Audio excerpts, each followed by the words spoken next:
அத்தியாயம் 19. பிரகாஷ் ஆதவனை நெருங்கியதும் ஆதவன் ஒரு அடி முன்னேறிச் சென்றான். அங்கிருந்த தரைப்பலகை வெடித்து சிதறியது. ஆதவனுக்குள் இருந்த ஒரு வலிமையான சக்தி வெடித்து வெளியே வந்தது. பூம்! ஆதவன் அந்த நேரத்தில் ஒரு குத்தை வீசினான். ஆனால் அது பிரகாஷின் குத்தை விட வேகமாக இருந்ததால் ஆதவனின் குத்து முதலில் அதன் இலக்கை அடைந்தது. அது மின்னல் போல வேகமாக சுழன்றது. பூம்! ஆதவனின் முஷ்டி பிரகாஷின் தண்டுவடத்தில் ஒரு மிகப்பெரிய சக்தியை செலுத்தி மோதியது. ஆதவன் வீசிய குத்தில் பிரகாஷ் சுமார் 4 முதல் 5 மீட்டர் வரை பின்னால் பறந்து சென்று தரையில் பலமாக மோதினான். அவனது வாயிலிருந்து இரத்தம் எல்லா இடங்களிலும் தெரித்தது. ஆ, என் தண்டுவடம், என் சாகுபடி! ஆதவா, நீ என் சாகுபடியை அழித்து விட்டாய்! உடனடியாக பிரகாஷ் விரக்தியில் ஒரு கூர்மையான அலறலை வெளியிட்டான். அந்த நேரத்தில் அனைவரின் கண்களும் இமைக்க கூட மறந்து அவர்கள் மேல் நிலைத்திருந்தன.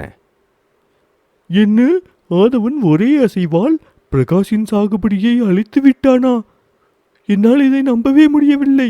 முதல் கிளை மூத்தவர் தனது இருக்கையில் இருந்து அதிர்ச்சியுடன் எழுந்தார். அவர் ஆதவனின் முகத்தை மூர்க்கமாக பார்த்தார். ஆதவா, ஆதவா, நீ என்ன செய்து விட்டாய்? நீ முட்டாள்தனமான ஒரு விலையை செய்து விட்டாய். பிரகாஷின் சாகுபடியை அழிக்க உனக்கு எவ்வளவு தைரியம்! நான் இன்றே உன்னை அழித்து ஒரு தூசியாக மாற்றிவிடுகிறேன் பார் என்று முதல் கிளை மூத்தவர் கர்ஜித்த போது அவர் கண்களில் கொலைகார நோக்கம் தெளிவாக தென்பட்டது. யாத்ரன், நீ என்ன செய்து கொண்டிருக்கிறாய்? மேடையில் இருந்த பூதநாதன் தனது உள்ளங்கைகளை வெளியே நீட்டி முதல் கிளை மூத்தவரை நோக்கி நகர்ந்தார். அப்போது யாத்திரனின் கோபம் சற்று குறைந்தது. யாத்திரன் முன்னே சென்றபோது பூதநாதன் அவரை தடுத்து நிறுத்தினார். அப்போது, பூதநாதா, நீ என்னை தடுக்க துணிகிறாயா? யாத்திரன் கோபத்தில் கர்ஜித்தார். யாத்ரா, நீ என்ன செய்கிறாய்? இப்போது நடப்பது குடும்ப கூட்டம். இதில் நீ என்ன செய்ய நினைக்கிறாய்? கூட்டத்தின் விதிகளை மீற நினைக்கிறாயா? பூதநாதன் அசையக்கூட மறுத்துவிட்டார். முதல் கிளை மூத்தவரான யாத்திரனுக்கும் இரண்டாவது கிளை மூத்தவரான பூதநாதனுக்கும் ஒருபோதும் இணக்கம் கிடையாது. கிளைகளுக்கு இடையிலான போட்டி 1 அல்லது 2 நாட்களுக்குள் நடந்த ஒன்றல்ல.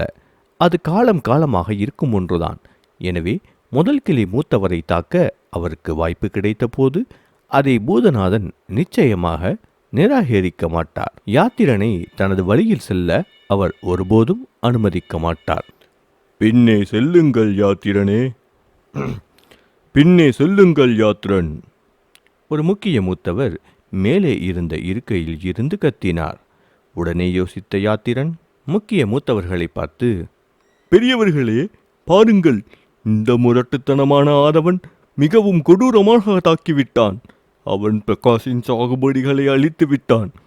அவன் கடுமையாக தண்டிக்கப்பட வேண்டும் என்று உரக்க கூறினார். கடுமையாக தண்டிக்கப்பட வேண்டுமா யாத்திரன்? நீங்கள் உண்மையாகத்தான் கூறுகிறீர்களா? ஆதவன் சிரித்துக்கொண்டே கேட்டான். முதலில் என் சாகுபடியை அழிக்க நினைத்தவர்கள் நீங்கள்தான். பிரகாஷ் என்னை தாக்கும்போது நான் எதிர்த்து போராடுவதற்கு கூட எனக்கு அனுமதி இல்லையா? மேலும் சண்டையில் உயிரிழப்புகள் தவிர்க்க முடியாதவை என்று சொன்னவர் தாங்கள்தானே. என்ன விளையாடுகிறீர்களா என்று குதர்க்கமாக கேட்டான். என்ன சொன்னாய் நீ? நீ ஒரு குப்பை! முதல் கிளை மூத்தவர் மிகவும் கோபமாக இருந்தார். அவரது முகம் சிவந்து சுளித்தது. குப்பையா? தங்களைத்தான் மூத்தவரே. சீக்கிரம் மேடையிலிருந்து உங்களின் மகனின் குப்பையை அகற்றுங்கள் என்று ஆதவன் மிகவும் கிண்டலாக கூறினான். அட, இத்தகைய ஆணவம் படைத்த ஒருவனா? ஆதவன் உண்மையில் பலருக்கு முன்னால் முதல் கிளை மூத்தவரை கண்டிக்கும் துணிச்சலை பெற்றுவிட்டானா? இது வேண்டுமென்றே செய்யப்பட்டது. மறுபடியும் சலசலப்பு இங்கும் ஏற்பட்டது. சக்கரவர்த்தி குடும்பத்தின் கூட்டத்தை பார்ப்பதற்காக ஏராளமான வெளியாட்கள் இருந்ததால் முதல் கிளை மூத்தவர் தனது முட்டாள்தனமான எந்த வழிகளையும் பின்பற்ற மாட்டார் என்பதை மூத்த அவை மற்றும் முக்கிய மூத்தவர்கள் நம்பியிருந்தார்கள். அது மட்டுமின்றி அவருடைய தற்போதைய நிலை என்னவென்றால் விசித்திரமாயை பள்ளியின் பிரிவைச் சேர்ந்த தூதர்கள் கண்களில் இது பதிந்திருக்கும். எனவே முதல் கிளை மூத்தவர் ஏதாவது செய்ய விரும்பினாலும் அவர் இந்த சூழ்நிலையில் எதுவும் செய்யாமல் இருப்பார் என்று நினைத்த ஆதவன் பொறுப்பற்ற முறையில் நடந்து கொண்டான். எதற்கும் அவன் அக்கறை காட்டவில்லை. முதல் கிளை மூத்தவர் மிகவும் கோபமாக இருந்தார். பிரகாஷ் கிட்டத்தட்ட இரத்தத்தை வாந்தியாக எடுத்தான். ஆனால் இறுதியில் யாத்திரன் பிரகாஷுடன் சோகமாக மேடையை விட்டு வெளியேறும் நிலை ஏற்பட்டது. இப்போது வேண்டுமென்றால் நீ நட்சத்திரமாக ஒளிர்வதா எண்ணிக்கொள்ளாதவா? குடும்ப கூட்டம் முடிந்ததும் நான் உன்னை 10,000 துண்டுகளாக வெட்டி வீசி எறிகிறேன் பார். உன்னை மட்டுமல்ல, உன் தாயையும் சேர்த்து என்று நினைத்த முதல் கிளை மூத்தவர் அவரது இதயத்தில் சபதமிட்டார். அவரது கண்களில் கொலை செய்யும் நோக்கம் மின்னல் வேகத்தில் பரவியது. ஆதவன் மெதுவாக திரும்பி வாசுகியை பார்த்தான். இப்போது இது உங்கள் முறை, ஆதவன் மென்மையாக கூறினான். வாசுகியின் முகம் மாறியது. அவள் கண்களோ இருண்டன. ஆனால் அவள் எந்த பதிலும் அளிக்க தயாராக இல்லை. ஆதவனின் போர் சக்தி அவளுடைய எதிர்பார்ப்புகளை விட அதிகமாக இருந்தது. இன்று நடக்கப் போவது அவளுடைய கட்டுப்பாட்டை மீறிவிடும் என்ற உள்ளுணர்வு அவளுக்கு திடீரென்று ஏற்பட்டது. ஆதவன் மற்றும் வாசுகியின் கண்கள் சந்தித்தன. உடனடியாக ஒரு பெரிய போர் அங்கு நடைபெற தயாராக இருந்தது. அந்த மைதானத்தில் இருந்த அனைவரின் கண்களும் அந்த இருவரின் மீதும் தீவிரமாக நிலைத்திருந்தன. விழித்தெழுந்த 5வது நிலை இரத்த நடுக்கோட்டுடன் கூடிய வாசுகி தன் 15வது வயதில் தனது 2 தெய்வீக நடுக்கோட்டுகளை திறந்தாள். மேலும் விசித்திரமாயை பள்ளியின் பிரிவின் 4 தூதர்கள் அவளுக்காக வந்திருந்தனர். அவள் தன் மீது அதிகப்படியான பிரகாசங்கள் ஒளிர்வதை உணர்ந்தாள். மேலும் அவள் மரகத தேசத்தில் ஒரு அரிதான கலைஞர் என்று சொல்வதில் தவறல்ல. மறுபக்கம் முன்னர் பயனற்றதாக நினைத்த சக்கரவர்த்தி குடும்பத்தின் குப்பையாக கருதப்பட்ட ஆதவன் இன்று அனைவரின் மனதையும் உலுக்கினான். எரியும் படிக்கட்டுகளில் மன உறுதியின் சோதனை அவனுக்கு பூங்காவில் நடக்கும் ஒரு பயணமாக இருந்தது. அவன் 3 தெய்வீக நடுக்கோடுகளை திறந்தான். மேலும் மரகத தேசத்தின் வரலாற்றில் அவ்வாறு செய்த முதல் நபர் அவன்தான் என்று சொல்வது அவனுக்கு பாதுகாப்பானது. அது மட்டுமில்லாமல் ஆதவன் ஒரே நகர்வில் பிரகாஷை தோற்கடித்து அவன் தாடைகளை வீழ்த்தினான். இப்போது இந்த இருவரும் இறுதியாக போட்டியில் ஈடுபட்டனர். யார் இதில் வெற்றி பெறுவார் என்று 4 மண்டப பிரிவுகளின் தூதர்களில் இருந்து மட்டுமல்லாமல் மூத்த அவை குழுவினரும் மற்றும் 7 முக்கிய மூத்தவர்கள் உட்பட அனைவரும் உன்னிப்பாக அவர்களை பார்த்தனர். முதல் கிளை மூத்தவர் அவர்களை பார்த்து விழிப்புடன் இருந்தார். ஆனால் அவர் கண்களில் இன்னும் ஆதவனை கொலை செய்யும் நோக்கம் தொடர்ந்து மின்னியது. மேடையில் வாசுகி முதலில் தாக்கத் தொடங்கினாள். அவள் ஒரு மான் போல வேகமாக தனது வெண்மை நிற கைகளில் சிவப்பு நிற ஒளியுடன் ஆதவனை நோக்கி விரைந்தாள். அவளுடைய உள்ளங்கைகளால் உடனடியாக ஆதவனை நோக்கி பாய்ந்தாள். பூம்! ஆதவனும் தனது இடுப்பை முறுக்கி ஒரு சுடர் டிராகன் முஷ்டியை எறிந்தான். முஷ்டியும் உள்ளங்கையும் மோதியதால் சக்தி வாய்ந்த காற்று வீசியது. ஆதவன் மற்றும் வாசுகி இருவரும் காற்று வீசிய தாக்கத்தில் நடுங்கினர். இருவரும் 3 அடிகள் பின்வாங்கினர். அவர்களின் முதல் நகர்வுகள் ஒரே மாதிரியான தாக்கத்தை ஏற்படுத்தின. 4ஆம் நிலை சிங்கராஜ்யம். வாசுகி தியாகி குடும்பத்தில் இருந்து நிறைய வளங்களை பெறுவது போல் தெரிகிறது என்று வாசுகி சாகுபடி பற்றி ஆதவன் விசாரித்த போது அவன் அறிந்தது உண்மைதான். வாசுகியின் சாகுபடி வெறும் 2 மாதங்களில் 4ஆம் நிலை சிங்கராஜ்யமாக உயர்ந்திருந்தது. வாசுகி 5ஆம் நிலை இரத்த நடுக்கோட்டை வளர்த்த பின் தியாகி குடும்பம் நிச்சயமாக இன்னும் சாகுபடியை வளர்க்க பரிசுகளை கொடுத்துள்ளது என்று அவன் புரிந்து கொண்டான். அந்த நேரத்தில் ஆதவன் சாகுபடியில் 3ஆம் வகுப்பு சிங்கராஜ்யத்தில் இருப்பதை வாசுகி கண்டு திகிலடைந்தாள். இந்த 2 மாத குறுகிய காலத்தில் தனது ஆன்ம சக்திகளை வளர்க்கும் திறனில்லாத ஒரு குப்பையில் இருந்து 3ஆம் வகுப்பு சிங்கராஜ்யத்திற்கு ஆதவன் உயர்ந்தான் என்பதை வாசுகியால் நம்ப முடியவில்லை. இல்லை, இது எப்படி சாத்தியம்? நான் அவனை என் கால் கட்டை விரலுக்குள் கீழ்தான் வைத்திருக்க வேண்டும். வாசுகி அவள் இதயத்தில் குமரிக் கொண்டிருந்தாள். கனகனவென்ற சத்தமாக அப்போது கேட்டது. அவள் தன் வாளை உரையில் இருந்து எடுத்தாள். அவள் தாக்கும்போது அந்த வாளின் ஒளி ஆதவனை நோக்கி ஒரு திகைப்பூட்டும் வானவில்லை போல பிரகாசித்தது. திகைப்பூட்டும் வானவில் வாழ் நுட்பம்! சக்கரவர்த்தி குடும்பத்தின் கீழ் உள்ள 4ஆம் நிலை தற்காப்பு கலை நுட்பமாகும். அவள் அப்போது, ஆதவா, உங்களுக்கு பயிற்சி மற்றும் சாகுபடி போதுமான அளவு இல்லை என்று நினைக்கிறேன். என்ன ஒரு அவமானம்! வாசுகி அமைதியாக கூறினாள். ஆதவன் வாசுகியின் வாளுடைய ஒளியை தவிர்த்தான். அவன் ஒரு அடி எடுத்து வைத்து மற்றொரு குத்தை வீசினான். அந்த குத்து வாசுகியின் முகத்தை நெருங்கும் போது காற்றைப் போல சீறிக்கொண்டு ஒரு விசில் போன்ற சத்தத்தை எழுப்பிக் கொண்டே சென்றது. வாசுகி தன்னை தற்காத்துக் கொள்வதை தவிர அவளுக்கு வேறு வழி இல்லை. Boom boom boom! ஆதவன் தொடர்ந்து தன் குத்துக்களை வீசினான். சுடர் டிராகன் முஷ்டி நுட்பம் முழுமையாக பயன்படுத்தப்பட்டது. அவன் அந்த நுட்பத்தை வளர்த்த போது அவனது ஆன்ம சக்திகள் சாதாரண நிலையில் இருந்து 2 மடங்கு தடிமனாக இருந்தது. எனவே ஆதவன் சுடர் டிராகன் முஷ்டி நுட்பத்தை தொடர்ந்து பயன்படுத்திய போது அது ஒரு அழிக்க முடியாத சக்தியாக இருந்தது. ஆதவன் தனது சக்தியில் இதுவரை 50% மட்டுமே பயன்படுத்தி கொண்டிருந்தான்.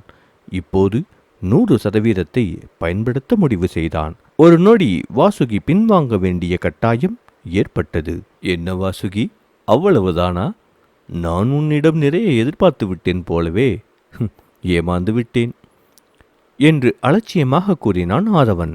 என் உண்மையான நிறத்தை காட்டும்படி நீ என்னை கட்டாயப்படுத்துகிறாய் அல்லவா? இதை நீ வேடிக்கையாக சொல்கிறாய் என்று நினைத்தேன். உன்னிடம் உள்ள சிறந்ததை எனக்கு கொடுத்து விடு. இவ்வளவு வலிமையுடன் சக்கரவர்த்தி குடும்பத்தின் தலைவராக நீ இருக்க விரும்புகிறாயா?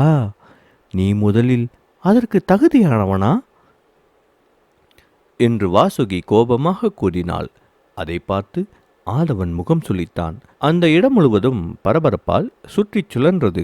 தேர்ந்தெடுக்கப்பட்ட நட்சத்திரம் பிரகாசமாக ஜொலிக்கிறாள் என்று வாசுகியை அனைவரும் புகழ்ந்தனர்.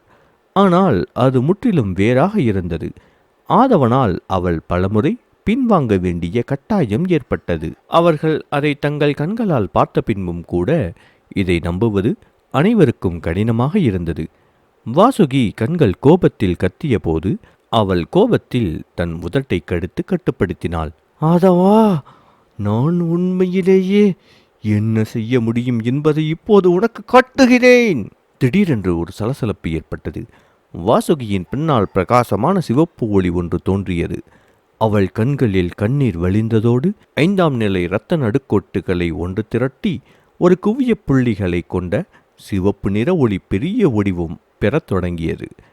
அது 5வது நிலை இரத்த நடுக்கோடுதான். உடனடியாக அந்த பெரிய வடிவம் கொண்ட ஒளி வாசுகியின் மீது இறங்கி அவளுடன் ஒன்றிணைந்தது.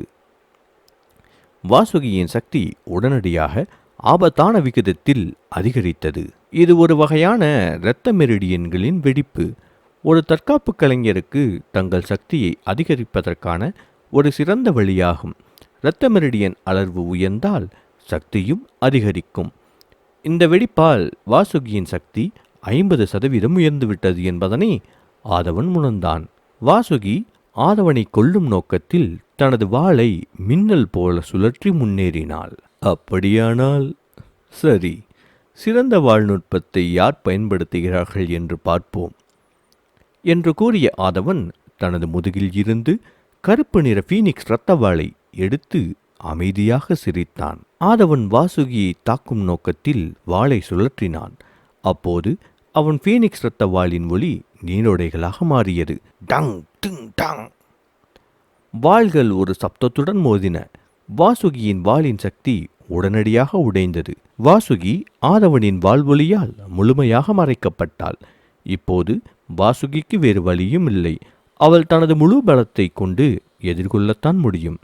வாசுகியுடன் அதிக சாகுபடி மற்றும் 5ஆம் நிலை இரத்த நடுக்கோடுகள் இருந்த போதிலும் அவள் வலிமையை ஆதவன்தான் அடக்கி வைத்திருந்தான். 3 திறக்கப்படாத தெய்வீக நடுக்கோடுகள் மற்றும் உண்மையான போர்டிராகன் நுட்பத்தில் இருந்து கிடைத்த ஆத்ம சக்திகள் மூலம் ஆதவன் வாசுகியை முழுமையாக வென்றான். 10ற்கும் மேற்பட்ட நகர்வுகள் நடந்த பின்னரே அவன் வாசுகியை ஜெயித்தான். ஆதவனின் வாள்வொலி மின்னல் போல் சுழன்று துளைத்தது. வாசுகியின் தொண்டையை அது தாக்க தயாராக இருந்தது. வாசுகியால் இதை தவிர்க்கவே முடியவில்லை. ஆதவனின் வாள்முனை வாசுகியின் தொண்டையில் நின்றது. மற்ற அனைவரின் இதயமும் அவள் தொண்டையில்தான் இருந்தது. பிரகாசமாக ஜொலிக்கும் நட்சத்திரமான வாசுகி இறக்கப் போகிறாளா? அனைவரும் அதிர்ச்சியில் நின்றனர். திடீரென்று ஆதவன் எதுவும் செய்யாமல் அவன் நின்ற இடத்தில் ஏன் நின்றான்? திடீரென்று ஆதவன் எதுவும் செய்யாமல் அவன் நின்ற இடத்திலே நின்றான். அவனது வாளின் குளிர்ந்த முனை வாசுகியின் தொண்டையிலேயே நின்று கொண்டிருந்தது. வாள்முனையின் குளிர்ச்சியும் ஆதவனின் கொல்லும் தீவிர நோக்கமும் வாசுகியின் கண்களில் பயத்தால் மின்னியது. வாசுகியின் மனம் வெறுமையால் நிறைந்தது. அவள் தோற்கடிக்கப்பட்டதை உணர்ந்தாள். வாசுகி தோற்கடிக்கப்பட்டு விட்டாள். ஆதவனுக்கு ஒரு முழுமையான வெற்றியா? நம்ப முடியாதது. இது மிகவும் நன்றாக இருந்தது. மேலும் எதிர்பாராத ஒன்றும் கூட. நாம் சக்கரவர்த்தி குடும்பத்தால் ஏமாற்றப்பட்டு கொண்டிருக்கிறோம் என்று நினைக்கிறேன். இனிமேல் ஆதவனை குப்பை என்று அழைப்பவர்களை நான் எதிர்த்து போராடுவேன் என்று எங்கெங்கும் சலசலப்புகளும் அதிர்ச்சி பேச்சுகளும் குழப்பங்களும் வெடித்தது. வாசுகி தோற்றுவிட்டாள். ஆதவன் வென்றுவிட்டான். அடுத்து என்ன நடக்கும் என்பதனை தெரிந்து கொள்ள தொடர்ந்து கேளுங்கள் அசுரன் உங்கள் ராஜன் லியான் யூடியூப் சேனலில் மட்டுமே.